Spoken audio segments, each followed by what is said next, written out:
Hi, I'm Michael Schubert, editor of The Pathologist, and I'm thrilled to be here today with Michele Mitchell. Welcome, Michele. Can you tell us a little bit about yourself and about your story? Sure. My name's Michele Mitchell, and I have been a patient advocate for many years.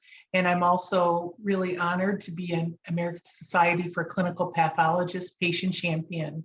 And my story, well, I guess my story begins in 2006.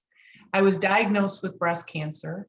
I found out at work, and that very day that I was diagnosed, I went home to tell my husband of less than a year. He agreed to help me in my fight. About a half hour later, Ray had a stroke. A month later, I was actually forced to take him off life support. And 1 week after I buried him, I began my battle with breast cancer at the University of Michigan Comprehensive Cancer Center. My treatment plan included a lumpectomy surgery, several rounds of chemotherapy, radiation. 4 years later, I had an additional surgery and years of anti-hormonal pill phase. While I'm in remission and completely completed my final phase of the treatment plan in 2015, I continue to struggle with thoughts of recurrence, and I suffer from the many side effects of the chemo drugs. Breast cancer really is, I would consider it a marathon and not just a sprint. What was it like at the beginning when you were waiting for the results of your biopsy?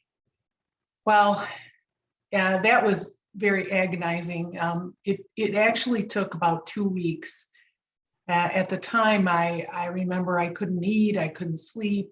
I worried really every hour of every day. At that time, my husband, Ray, was in intensive care. And I wondered if he lived, how would I be able to take care of him and manage my own breast cancer? What would my life be like? I wanted this tumor out of me. When I finally got the call from my oncologist, I really heard the words breast cancer, and then my mind went somewhere else. I was numb. I totally had way too much on my plate, and it was completely overwhelming. Do you remember the day you decided that you wanted to look at your own pathology slides? What made you curious? I do remember that day. As a little bit of background, I'm also a patient advisor and co-chair of the University of Michigan Department of Pathology Patient and Family Advisory Council. The chair of the committee, a pathologist, offered to show me my cancer and review my pathology report. At that point in time, it had been 10 years since my diagnosis and 1 year after I had completed my treatment plan.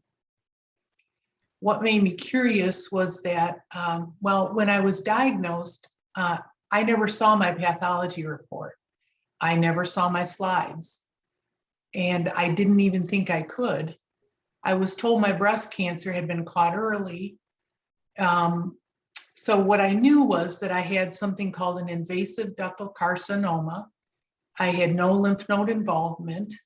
It was stage 1, and it was very small. It was 0.9 centimeters. My oncologist said that my prognosis looked really good. And over the years, I had done a lot of research on my own, but I had a lot of lingering questions, and I really looked forward to learning more. How did your pathologist interact with you and educate you about your condition? And what did that effort mean to you as a patient? Well, first of all, he did a terrific job. So the pathologist, he had obtained all of my slides. There were several, and my pathology report.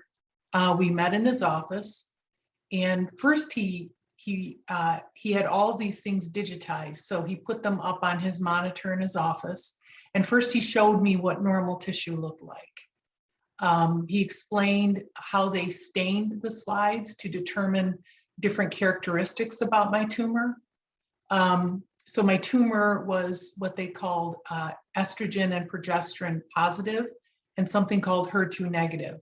And they put certain stains on the slides to determine that. And then he began to tell me a little bit more about my tumor that I wasn't aware of. He explained to me that I had what grade was in a tumor, and I had not heard of that characteristic before. So I thought, wait a minute, how is grade different than stage? And he explained that the grade defines the aggressive nature of the tumor. And he explained to me that they literally counted up these black dots on a screen, of which there were many on the screen for my tumor. And he explained that that helps determine what grade it is. And he told me I had a grade 2 tumor. Grade 2 tumors tend to grow more quickly than a grade 1 tumor. So as I sat there and sort of digested what he said, I thought, wow, so I know my cancer is invasive. And even though there was no lymph node involvement, my mind began to race. And I thought, wow, what are the chances of one of these cancer stem cells floating around in my body? And I got visibly upset. He was great. He stopped for a moment so I could process the information. And after that encounter, the sheer size of the enemy is what stays with me from that experience. It's been 15 years and I still wonder if some of those cells are floating around. And although I was told some new information that I didn't know, I was very grateful for the encounter because as a result, I've made changes in my lifestyle. And I'm convinced that these adjustments that I made will have a positive effect on my health and my cancer long term.